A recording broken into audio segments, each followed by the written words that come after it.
This is the second module, module 2 of the Microsoft Azure Fundamentals. In this module, we are going to discuss the Azure Core Services. So these are the different topics we will be discussing as part of this course. There are very high level in the module 2, two topics. One is the Azure architectural components and core Azure services. In this core Azure services, very frequently used ones will be discussed, like computing, networking, storage, and database.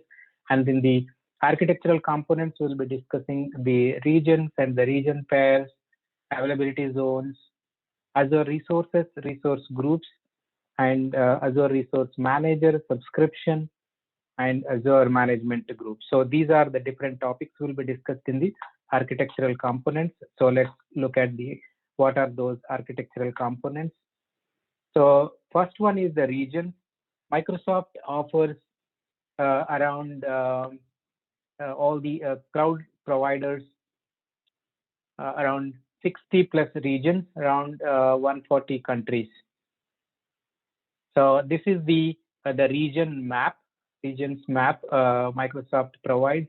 So basically, the Microsoft actually provides the more number of data centers than the other cloud service providers like Azure or Google service providers, Google Cloud service providers. So if you take a look at the map, in the map we have the US is the one region. So sorry, one geographical location. So in the across the geographical locations, there are multiple regions. So let me expand the map. So in the US itself, you see the West US to West Central US, and we have the West US and the US government, Arizona.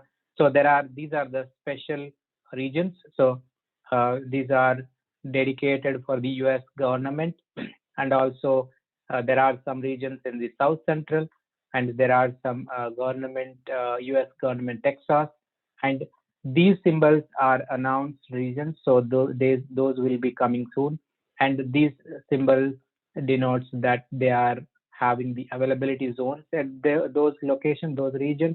Yeah. So there are some regions in the data centers in the West US, Central, and the East US in the US. And the same thing goes in the Europe. Europe also has North, Norway West, West Europe, UK South, North Europe, UK West, and France, and also there are some data centers around the Europe. The same goes with the Asian countries, for example, UAE Central, Qatar Central. So these are all, the proposed ones, the announced regions. And in India, there are some regions like West India, Central and South. Same thing in China. So China North and China North. Sorry. So same thing. There are few regions in the Australia and also the South Africa. So the regions are made up of one or more data centers. So if you look at the West US, for example, in the West US 2, there will be multiple data centers in that West US 2 itself, and provide the flexibility and scale to reduce the customer latency. So if they build more than one data center in the same region, the customer will get the low latency benefits. So your application will be performing better because of the you are located in nearby center. So also preserve the data residency with comprehensive compliance offering, making sure that if you are located in Germany and you will be using the hosting your application in the Germany region itself instead of hosting somewhere else, so that you're following your government regulatory and fulfilling those compliance offering things. So let's take a look at the data center locations. So the data center locations, for example, here are the data geographical. So if you look at the geographical Asia Pacific, Australia, China. So these are all the geographical locations. So if I click on the Asia Pacific, and these are the East Asia, and these are the locations. So on each region, which location those data centers are located are listed in this particular website. I have given the link just to explore more on that. And this is the region pair. So what is the difference between the region and the region pair? So region pair is basically going to help in case of any disaster recovery happens, or in case of the data center failure, the region pair will help to keep the high availability. So at least 300 miles apart, the region pairs will be built. So for example, in case if you are spinning up the VM, so and VMs will, if you set up the, you can do the use the region pairs. So these are the region pairs. For example, North Central US, the region pair is the South Central US. So that is like at least 300 miles of distance. These regions will be maintained so that in case if you have let's say VM, and you can spin up the VM in the North Central, also the South Central. So you have to have two in case if you want to maintain the high availability. And in case the disaster recovery happens, the region pair will still protect your service and you will still get the service availability. So in case of prioritize region recovery in the event of outage, or if you have the planned outage, or if you have the sequential upgrades, then one at a time will be managed, one at a time will be done in the region pairs, so that you will get the high availability of your services. Let's take a look at the region pairs in the website, for example. So these are the region pairs. The region pairs basically managed for business continuity and the disaster recovery purpose. So in the geography, this is the high level outer graph, and then you will have the regional pairs, and there will be data regions, and within the region there will be the data center. So this is the hierarchy. So let's say US is the geography, and the region pairs, for example, East US, and the region pairs we given in the East US has the region pair of West US. So those are the regional pairs. So this website has what is the region pair, so that you can select the appropriate location. So as I mentioned, there are special regions.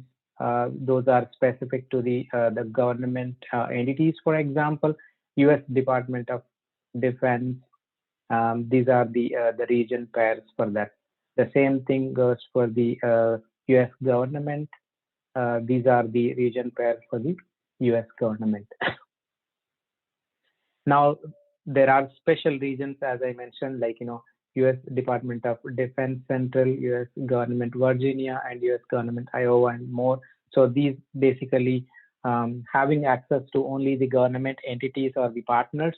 So there will be some questions surrounding these special regions also in the AZ900 exam. So make sure that who will get access to these special regions. So keep that in mind. Also, China East, North, and other data, these regions available through unique partnership between the Microsoft and the 21 VNet. So whereby the Microsoft doesn't directly maintain this data center. So just keep those things in mind. Now, if you want to get the high availability, for example, these are the different availability options. So Microsoft Cloud Service Provider always work with the SLA. If you want to get the, if you have single VM, for example, and you will be having the 99.90 with the premium storage. So that's the SLA you will get. If you want to get 99.99, then you have to have your VM with the availability zone set up, so that you will have your VM set in 3 different data centers. And I will also discuss the how those data centers are organized in the physical map, so that you will get the 99.99 SLA. If you want to have more than 99, or high availability, then you may want to spin up your VM, create VM in 2 different regions. Now let's take a look at what is the availability zone. Availability zone provides the protection against downtime due to the data center failures. So, for example, let me explain this graph. Physically separated data centers within the same region. These availability zones, for example, availability zone 1, 2, and 3. So these are actually located in 3 different data centers. So one data center goes down because of the power failure or because of the cooling or because of the network outage. Then other availability zones will be still available because of they are separated with the data centers. So they are physically separated data center within the same region. Each data center is equipped with the independent power, cooling, and the networking, and also connected through the private fiber optic network between these two, so that you will actually get the low latency. An availability zone is set up to isolated boundary. So let me actually take you to the graph, the map. So for example, this is the North Europe data center in the Dublin, Ireland. If you set up your data center, you set up your region in the North Europe data center. So this is how the data center looks like. For example, let me zoom it. So you have the entrance here from the main road. You will not be directly going straight away to the data center. So there will be some checks surrounding. So there is a roundabout here. There will be some, checking here on your vehicle, and there is some parking space. So there is not the plenty of the parking space. So not everybody is allowed to enter into the data center. So you have to have the authorized permissions to enter into the data center. So the people who are actually managing these data centers will have access to. So you will have plenty of security checks to enter into the database, the data center. These reasons. So there are some, for example, the electricity and the cooling or the power supply. So those are all set up here, and there are boundaries surrounding these containers. For example, so this is one data center, and this is the second data center. So there is a boundary within these data centers, and there is another data center, for example, here. So these are the 3 availability zones. So in my previous slide, if you see the availability zone 1, for example, this is availability zone 2, this is the availability zone 3. That's how the availability zones should be set up. So these are the 3 data centers within the same region, and the power supply will have different power supply, separate power supply for these 3 physically isolated data centers. Now let's take a look at this is a picture we were talking about, having the 3 availability zones. Now, use of the availability zones. For example, if you are actually managing the mission critical application, so you may want to architect your application and make sure that your services are co-located, your storage, compute, network, and the data resources within the zone replaced, so that you will get the high availability. So keep in mind that when you are actually, keeping multiple resources, so cost will be doubling up to maintain those services in the multiple availability zones. So availability zones are primarily for the VMs, managed disks, the hard disks, the load balancer, for example, and the SQL databases. So there are 2 categories of availability zones: zonal services. For example, VMs manage this IP addresses. Those are called the zonal services, and the zone redundant services. So for example, your SQL Server database, you can set up the storage accounts. So these are the zonal redundant services.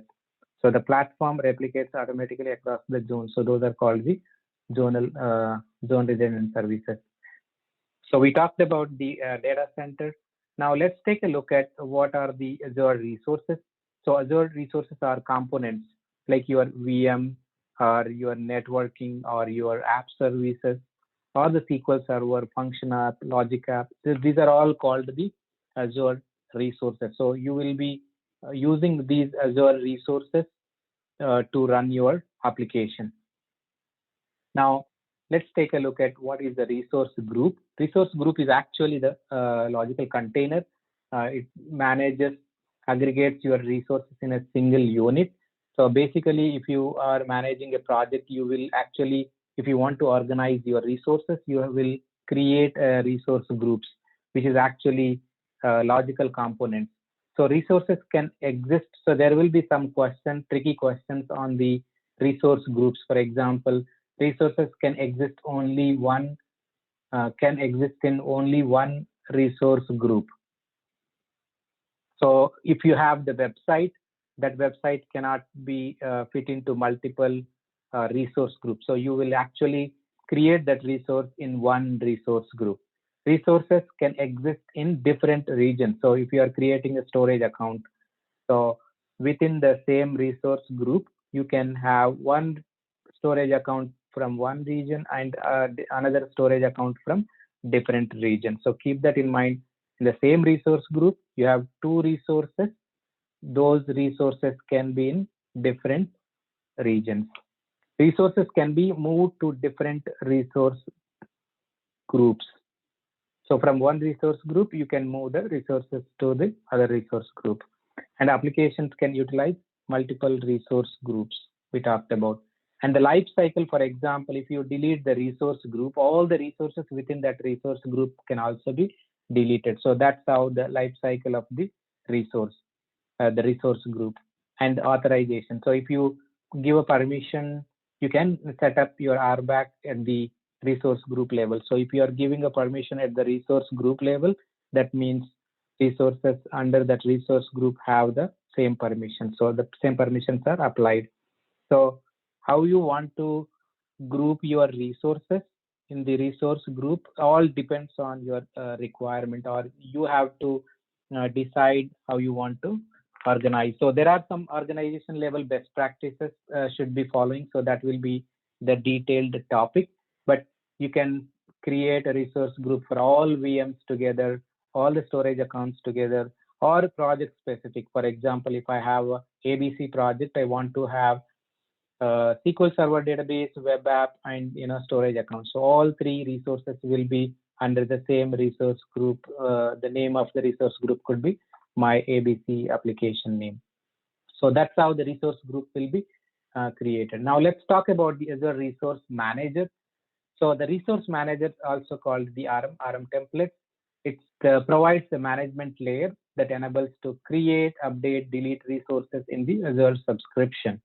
So basically, when you are using the Azure Resource Manager, when you get the request from these tools, so you will be using these tools for creating your Azure resources. Either you can use the Azure Portal, PowerShell, Windows PowerShell, or Azure CLI, or REST client. So you can write the program and invoke your endpoint for the service to create.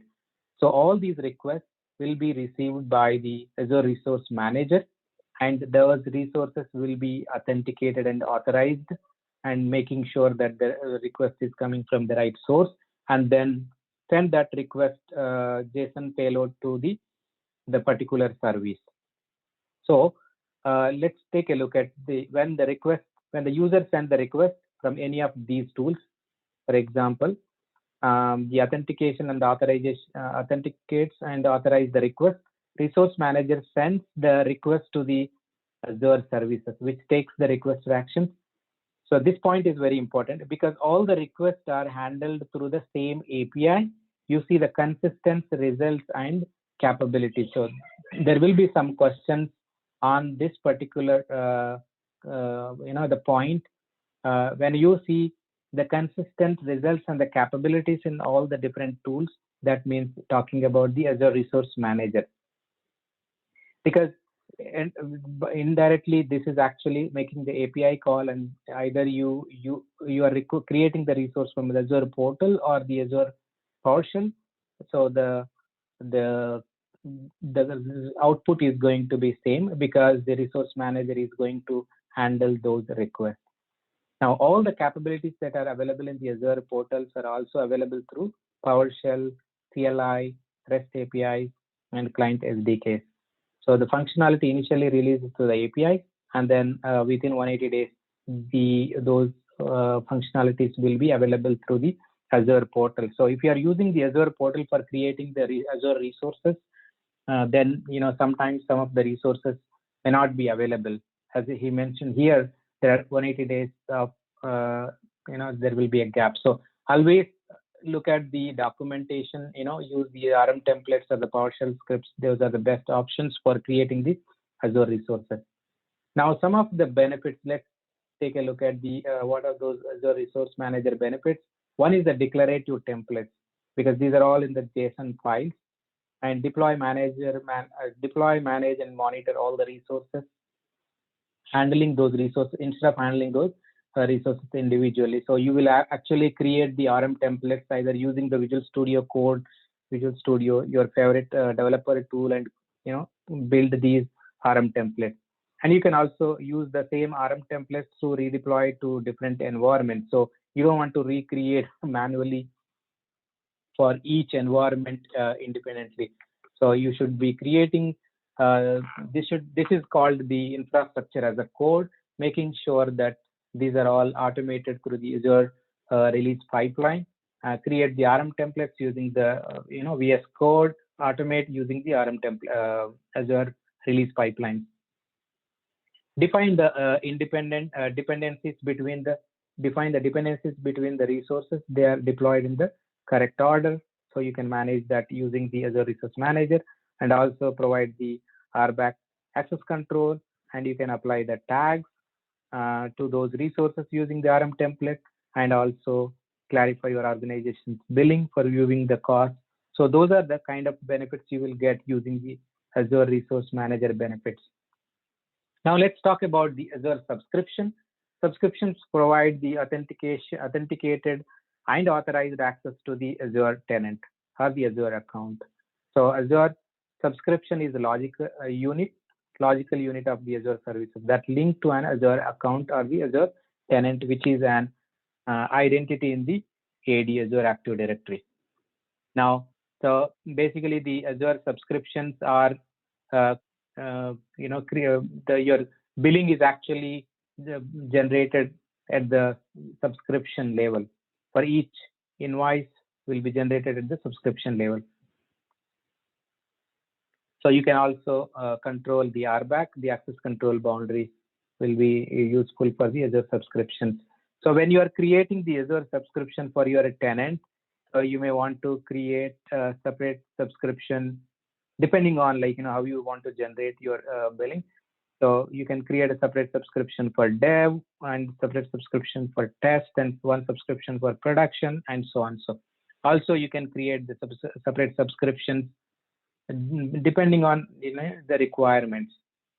The next one, we are also going to discuss about the resource management group. I think that will be the next one. So here, environment wise, you can create the Azure subscriptions or based on the billing, organizational structure.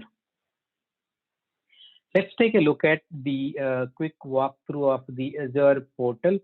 So Azure portal will be connected through the, so this is the URL for connecting to the Azure portal. So this is the Azure portal. I've already logged into my Azure portal account.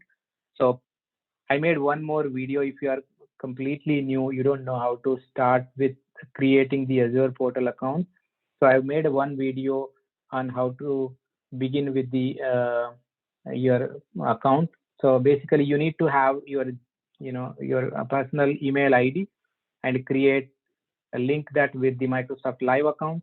That's the step number one, is have the email ID. Step number two, connect to the Live account. Step number three, create the account in the Azure portal. That means you need to have the credit card or the debit card so that you will be able to create the Azure portal account. So it will not be charged. So you will be getting the free subscription for 30 days and $200 credit, and you can use it for 30 days. But you have to have the credit card. So Microsoft will not be charging on the credit card, but you need the credit card. So I already have the subscription, and this is my account, for example. So let's take a look at what the features we have here in the left. This is the feedback item. So in case while working on, if you have some issues or if you want to provide some feedback any point of time to the Microsoft, so you click on that and send the feedback from here.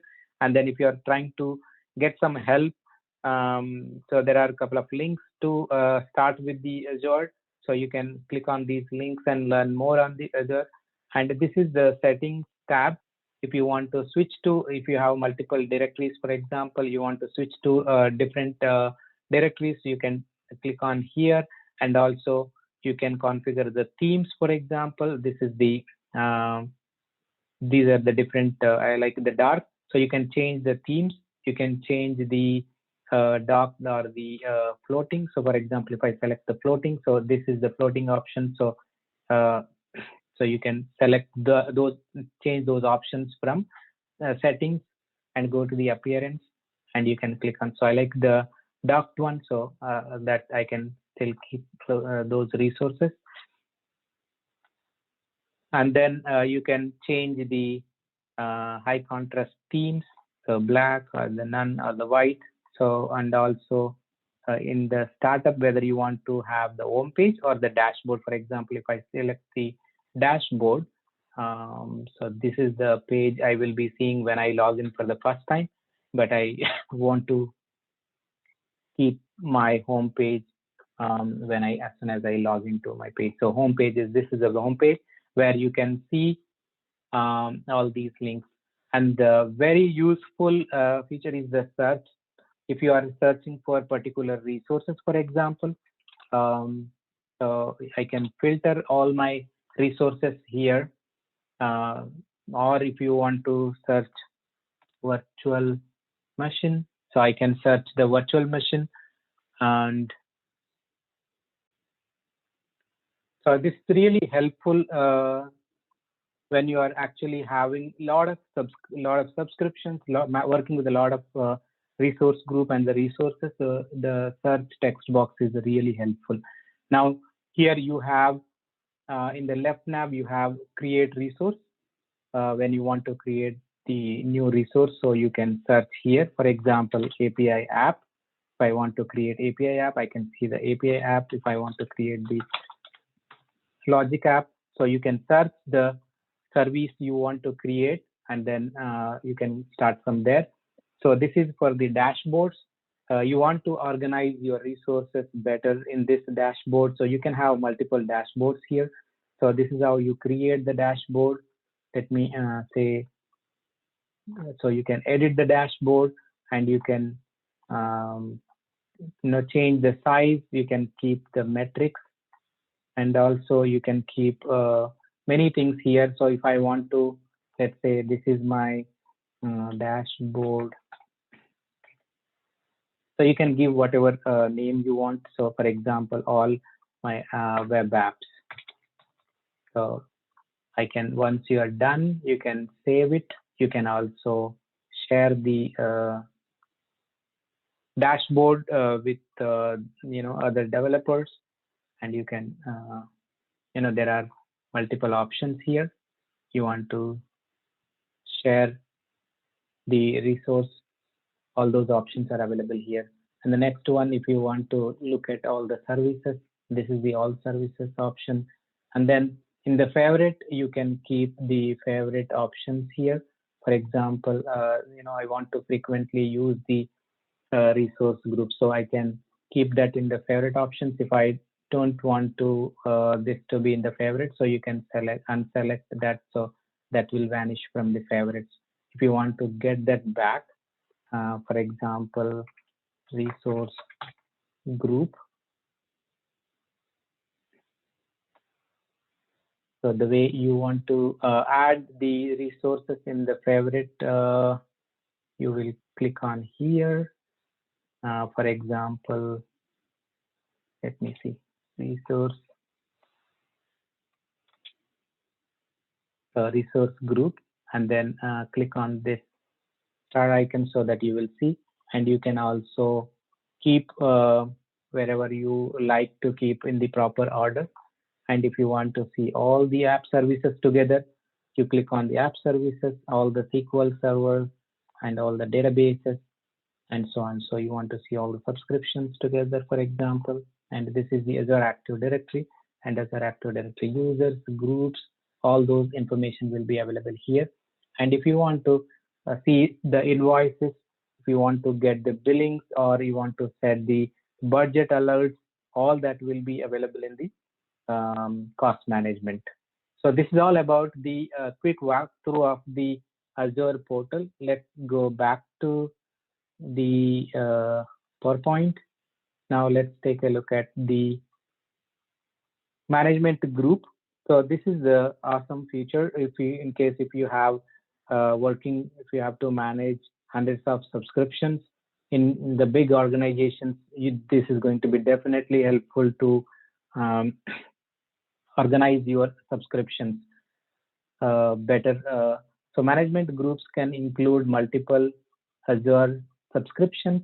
Subscriptions inherit conditions applied at the management group level. For example, you have the so Azure management group. I think this is the wrong symbol. So management group can have the multiple subscriptions, and each subscription can have multiple resource groups. Under each resource group, you can have more than one resource group resources. So this is the hierarchy. So in the top, you will have the tenant or the account will have multiple management groups. So up to 10,000 management groups can be supported in the single directory. So that's too much. So we will not be using those many management groups. And then you will have multiple subscriptions in each management group. Let's say if you are, there will be some questions on the AZ900. If let's say you have exceeded all your resources or all the subscriptions in your account, if you want to increase the capacity of the services or the subscriptions, then you will be actually raising the request to this Microsoft team so that they will explicitly add. So every resource will be limited. So there will be, let's say, for example, here you have 10,000 management groups. Now you want more. So you have to contact to Microsoft support team to increase the limit of those resources. So the management group tree can support 6 levels in this hierarchy. Let's say management group can have 1 or 2 management groups. This management group have 1 or 2, 1 or more management groups. So the level is until 6. So this is the picture how the hierarchy of the management groups and the subscriptions. So each department can have own management group. For example, this is a good picture.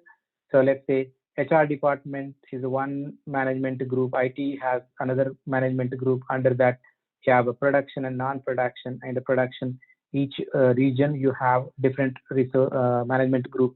And then finally you have the subscriptions under this region. And each subscription can have the more than one resource group. Each resource group can have 1 or more resources. Now let's take a look at the workload, also the core services.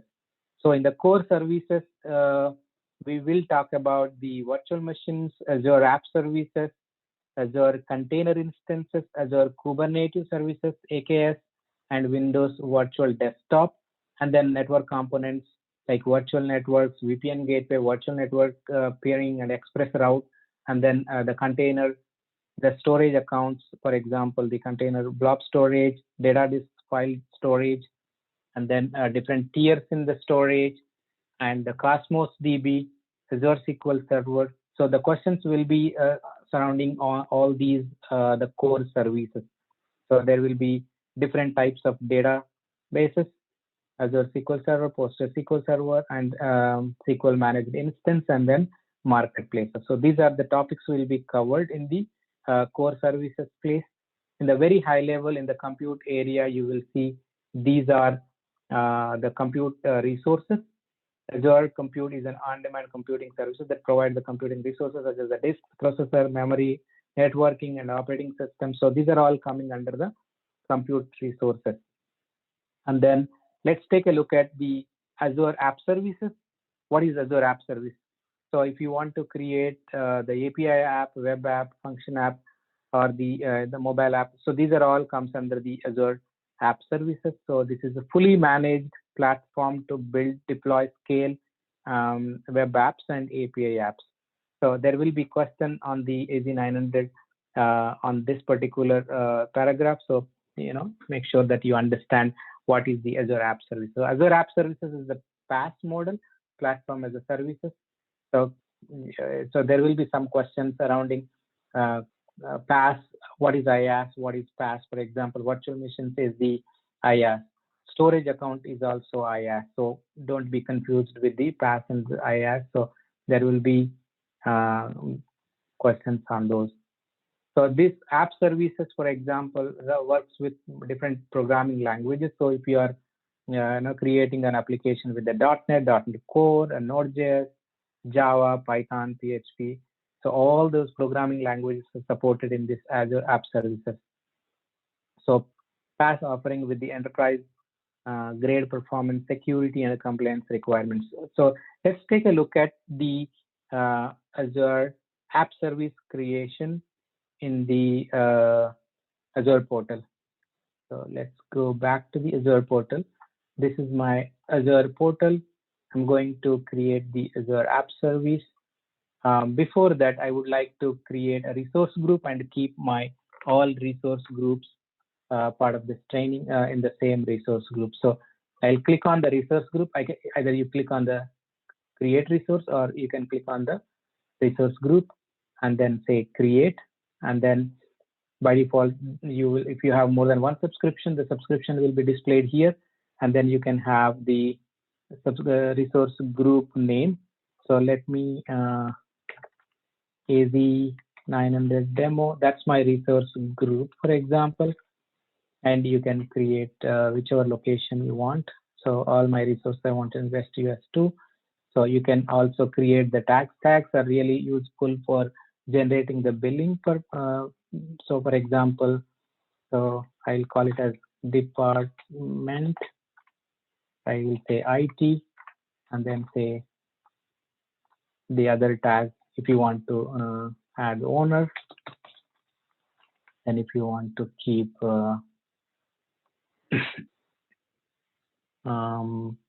so yeah, you can add more tags if you want, and then just look at the review and then create the resource group. So resource group creation is really quick. So this is the resource group. Now you can select the resource group and say, I want to create the web app, for example. So you can search the web app here, or you can click on the web here, or you can click on the web app here.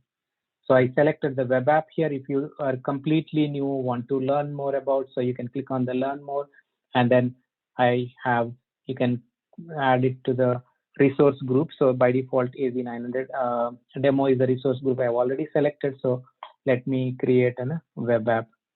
So I want AZ900 demo web app. That's my web app name.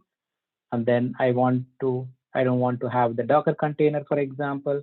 And then I'll select the latest .NET runtime stack, and then operating system, Linux or Windows operating system. I will leave it with the Windows, and you can select the West US2 or any region you want.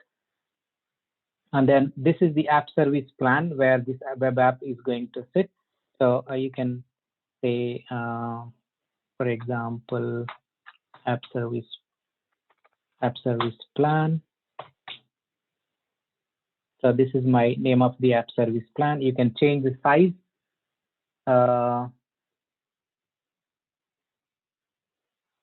There is something wrong.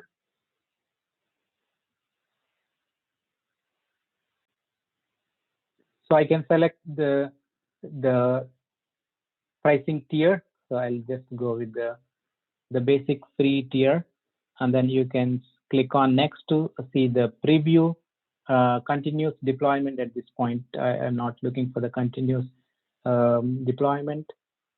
Let's click on the monitoring tab, whether you want the application insights for monitoring purpose. Yes, I will create the application insights. I think with the same name, that should be fine. That's my application insights. Now, as I mentioned, you can apply the tags so that you can manage these resources better.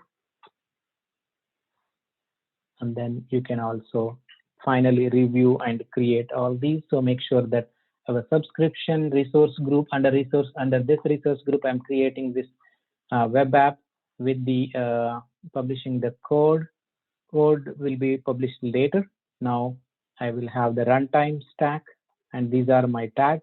This is my website details, app service plan details. App service plan is like your IIS server, and then you will have the monitoring here.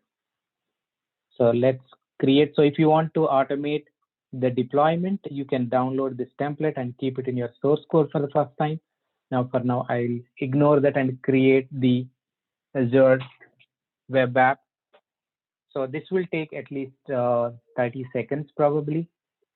You will also see the notifications work in progress. And as soon as you see something get created, you will see the status of those. For example, here, this is the app service plan, the namespace. So this is already created now. If you look at the details, you can go to the resource. This is my web application, and this is the web application URL. And if you browse that, that's live website. By default, you will see the Microsoft provides this particular page. If you are seeing this page, that means the deployment is successful on this particular website. And you will be able to see all these details in the overview tab. What is the status, location, the subscription ID, the tags you created, and also if you want to use the FTP, and also this is the URL, and this is the app service plan under this particular website setting.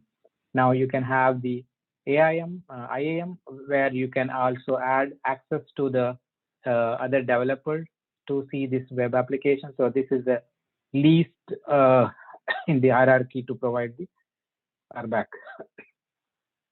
So adding the tags, for example, here, and some of the security vulnerability, security center related information. And then you want to get the quick, the deployment slots, deployment centers. So I'll not go more in details on these things. Very high level information on the app services. So configuration is just like your application settings. If you are creating the web application in the .NET Core API or web application in the .NET Core, ASP.NET Core, you will see the application settings. If you want to see those values here, you want to create a new app settings. For example, I want to have my connection string. So you can create the connection string, and then you can add that connection string. So you will be able to see your connection string here. So you can hide those things. And if you want to manage deleting and editing in the future, so you can still do those things. So I think once you make the changes, so you can click on the save. So I don't want to save, I can restart.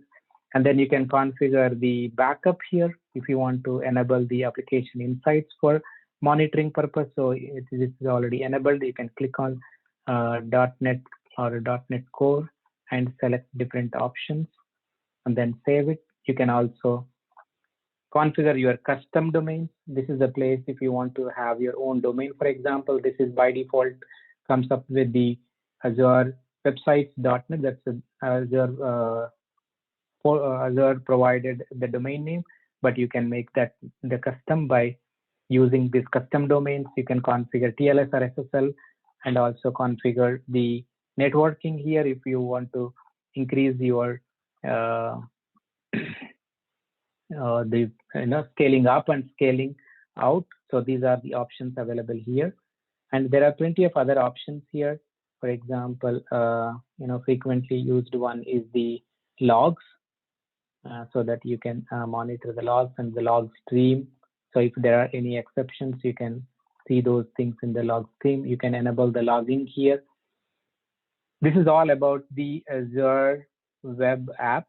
The API app is pretty much similar. I can quickly walk through the API app creation. For example, go and say API app.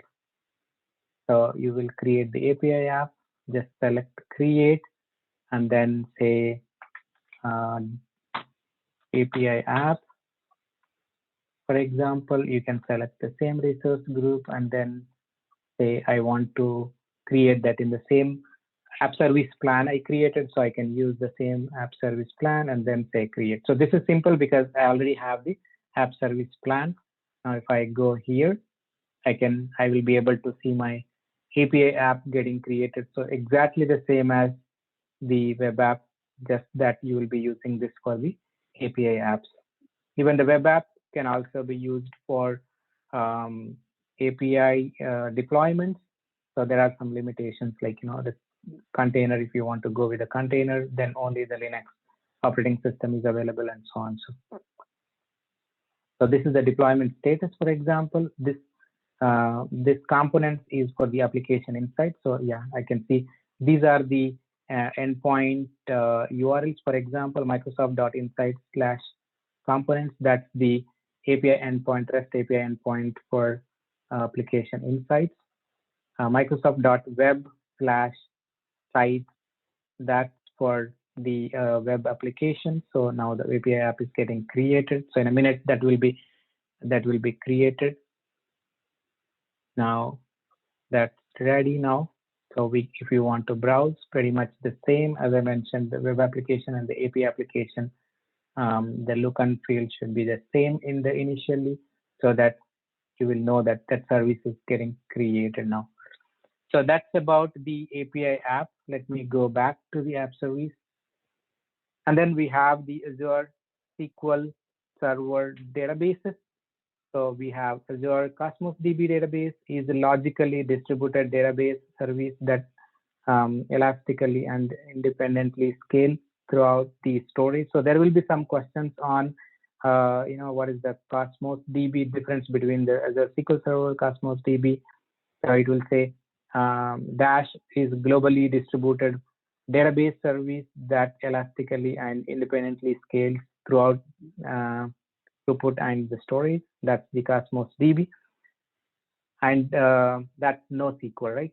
So Azure SQL database is a relational database and database as a service based on the latest stable version of the Microsoft SQL Server database engine. And then you have the MySQL and also the PostgreSQL. So let's take a look at the how to create the Azure SQL instance in the Azure portal. Azure SQL Management Instance, for example, allows the existing SQL Server customers to lift and shift their on-premise applications into the cloud. So, for example, if you have a huge server, SQL Server, and you have a lot of databases in it, so this is a good fit for the on-premise scenarios, fully managed and evergreen platform as a service, and this preserves all past capabilities. So that's the beauty of the Azure SQL managed instances. So you can exchange existing licenses if you already have. So those are the kind of things you will get it through the managed instance. Let's go and create a Azure SQL database quickly.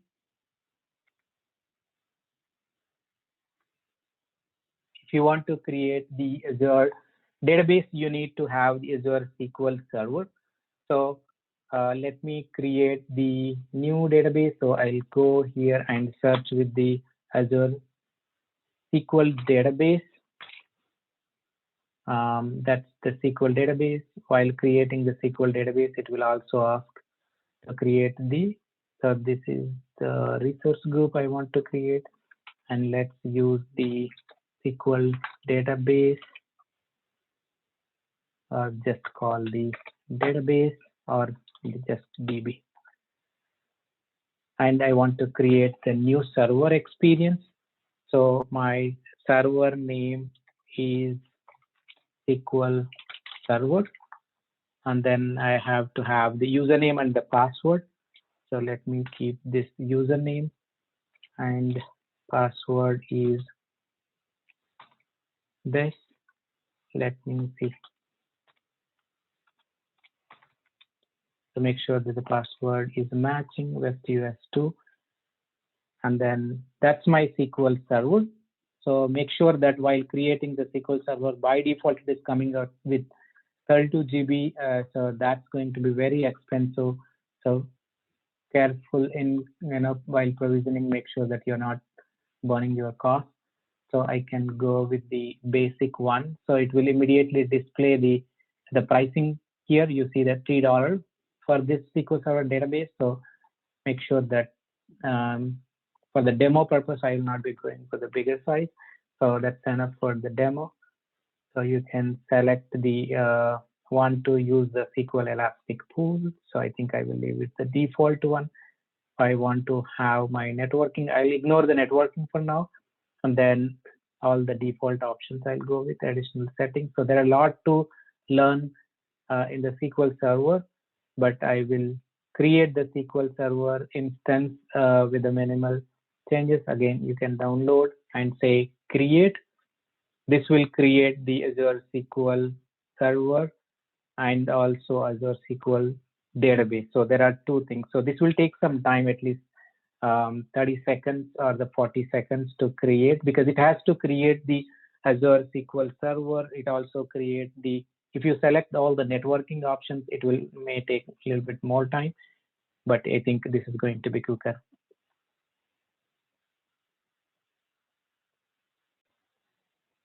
Now I can see the SQL Server got created, for example. Also the connection policies, and now the database is also getting created.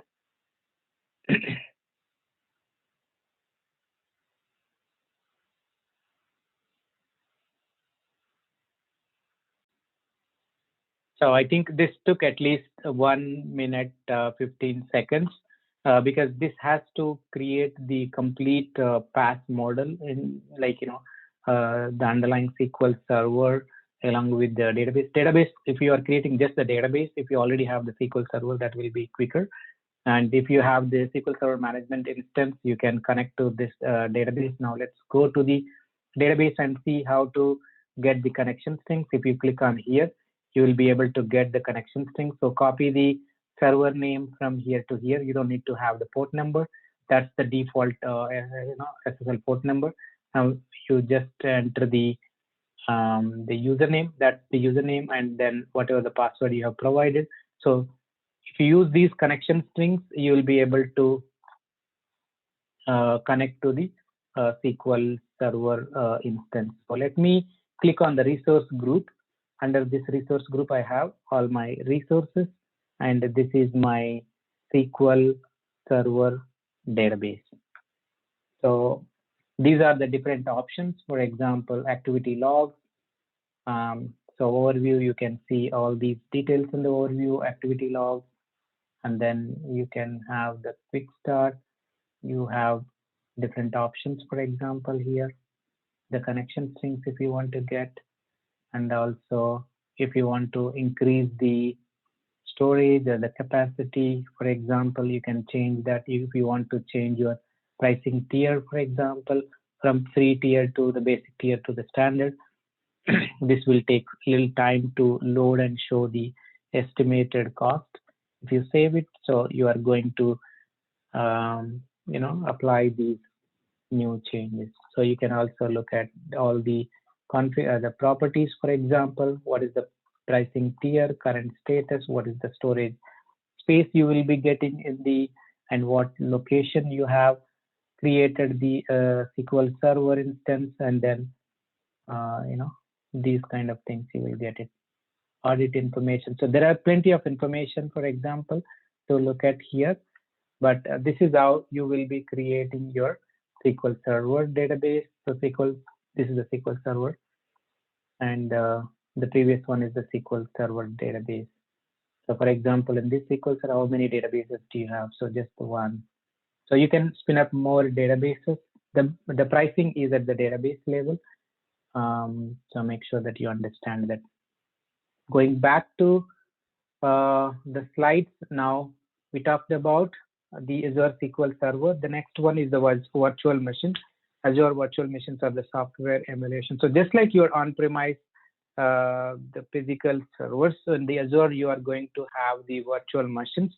Literally, you will be RDPing into that virtual machines, and you will be having the Windows 11 operating system installed, or whatever operating system you select. You can install your favorite operating system and log into the virtual machines. Includes the virtual processor, memory, storage, so you can scale up any point of time if you want to increase the the capacity. And then this is the remember IIS offering that provides the total control and the customization. So there will be some questions on what kind of platform service. So it's a IaaS, infrastructure as a service. So let's look at the VM experience. I'll not be creating the VM. It will take a little more time, but I already have the virtual machine. Let me click on virtual machines. So this is the VM, for example. So if you, while creating the virtual machines, you will also have to create the networking. So make sure that your virtual machine is under the particular VNet. So let's first understand the VNet, for example. This is the virtual network. So IaaS-VNet is a virtual network. VM-subnet is the subnet, for example. So this, I have only one subnet.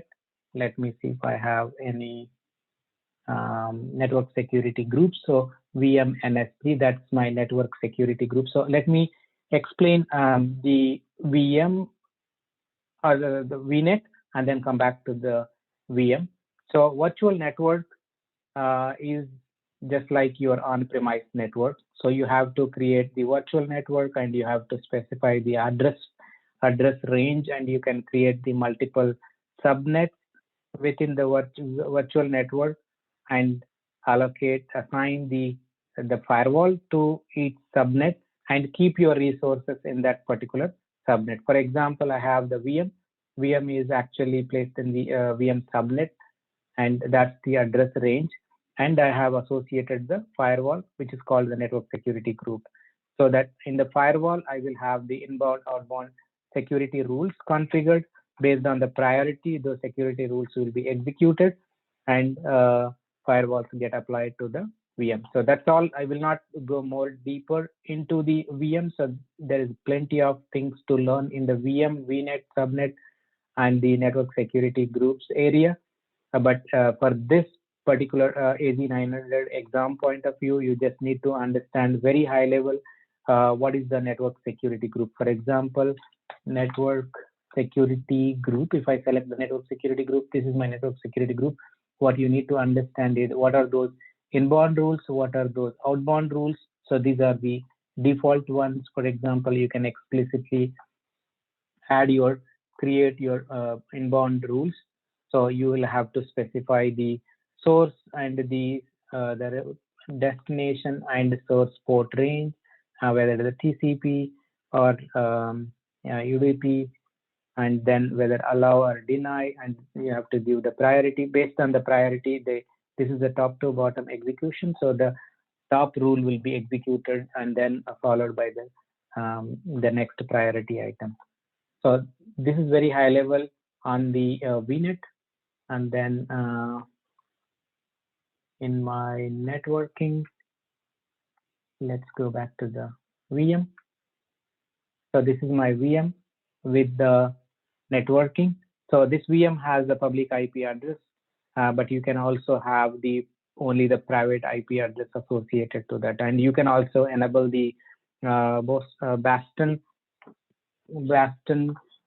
to this VM so that you can securely connect to the VM. So those are the kind of config. So this is my, for example, the standard tier. So You can download. So right now I stopped here. So there will be a question AZ900.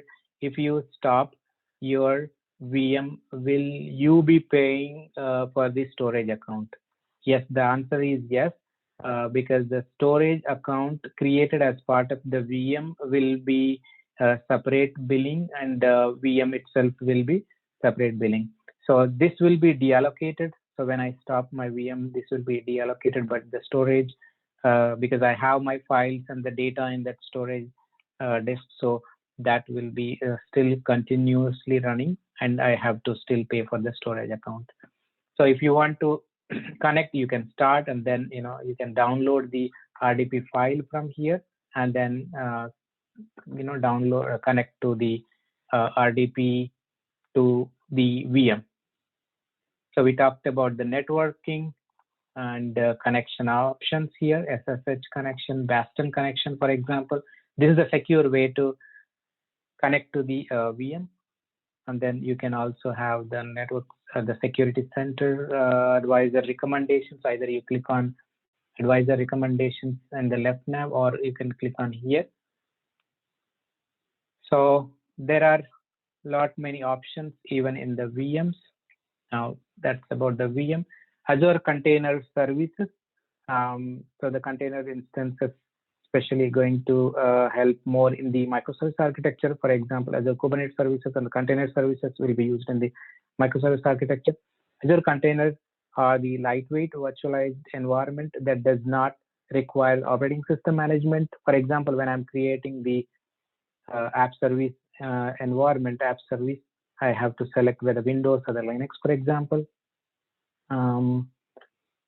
So this does not require operating system management. If we have a VM, so you have to have the operating system management, but not with the container instances.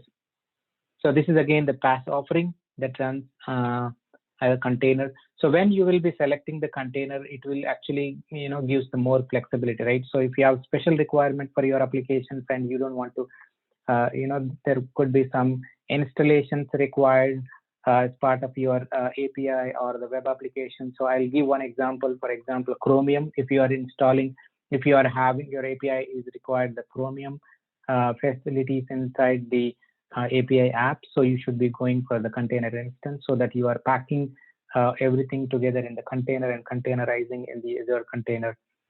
And the same thing with the Kubernetes services, like it gives the complete orchestration for your microservices architecture. So this is like orchestrating service for containers with the distributed architectures and a large volume of the containers. That's the container. So I will not dig into the container for the purpose of AZ900 exam. Now we talked about the networking. VNet. VNet basically same as your on-premise virtual network, enables the Azure resources to communicate with each other and internet and on-premise. So if you have on-premise, then you will need a virtual private network with the express route. So VPN will be used to send encrypted traffic between the Azure and virtual network and the on-premise network over the public internet. So express route is one of the VPN gateway, so which is a little expensive, but the enterprise organizations will use the express route for extend on-premise capabilities, the networks into the Azure or a private connection that facilitate by connecting to the provider. So that's about the Azure express route. And then we looked at the virtual network. This is about the storage account. Storage account, if you have the documents, if you want to manage your NoSQL kind of data, so you will be using the Azure container, Azure storage. So you will have the container inside the Azure storage. So you have the blob is optimized for storing massive amount of unstructured data. So like SQL is the structured, and if you have a document, if you have images, if you have the videos, those kind of binaries data is called the unstructured. So disk storage provides the disks for virtual machines, applications, and other services to access and use.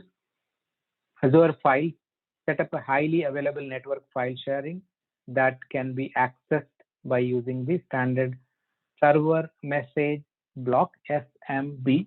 So there will be some questions on the Azure Files also. Just keep this wording server message block protocol, which is will be used in the Azure Files. So there are different options in the Azure storage access, like you have hot, cool, and the archive. So depending on the need requirement, you will be selecting hot or the cool or the archive, and you will be paying. The pricing will also be depends on what you select here. So if you select hot, it will be more, and then cool, it will be, the medium. And if it is archive, then you will be paying less money for these access tiers. Hot is optimized for storing the data that is frequently accessed, infrequently accessed. For example, you can go for the cool. If you are like very rarely using, you can go for the archive. But when you are using the archive, you have to rehydrate the data and wait for some time to get actual data. So there are drawbacks, but you will be paying really less for the archive. So yeah, I will not dig into the storage account. Just like any other services, you will go here and creating the storage account. So you select the storage, storage. So select the storage here, Azure storage, backup and recover. So there are multiple options here.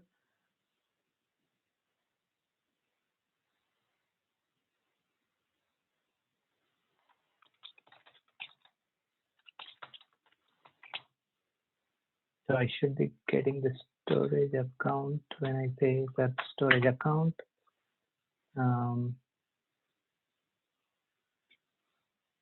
Yeah, I think I have to look at, but I think when you search the storage account, you should be able to get there are different options. So I think we are almost close to the session, the module 2. There are 2 more slides. Virtual Windows Virtual Desktop is a desktop that app. So this Windows Desktop is becoming very famous because of the remote work and the COVID scenarios. So this you will actually get a desktop and app virtualization that runs in the cloud, and you are getting everything in that virtual machines, like your Teams, your Office tools, all those softwares you will be getting. So as I mentioned, this is really helpful if you are using the remote work. It actually provides the familiarity and the compatibility of Windows 11. You will be getting the Windows 11 operating system with a scalable multi-session experience for your end users and save costs. So this is really beneficial. You are getting the cloud service with the, you can also reuse your existing licenses in the Windows Virtual Desktop. So you will be saving, the price. So you don't need additional gateways for using the desktop virtualizations and access your desktop and applications from virtually anywhere. This is a really awesome feature, and then reduce the cost. And it is also secure, scalable, cost effective. If you are immediately looking for some VMs or some kind of a virtual desktop, so this is really useful. And then finally, the marketplace. The marketplace, if you go and search the marketplace here, and you will see plenty of the third-party offerings in this marketplace. Allows the customers to find, try, purchase, and provision applications and services from hundreds of leading service providers, which are all certified to run in Azure. Now, open source container platforms, virtual machines, and the database images. So there will be some questions on the VM images. Whenever it says the virtual machine images or the database images, that means talking about the Explorer or the marketplace. Applications, build and deploy softwares, development tools. So these are 10,000 plus listings in the Azure marketplace.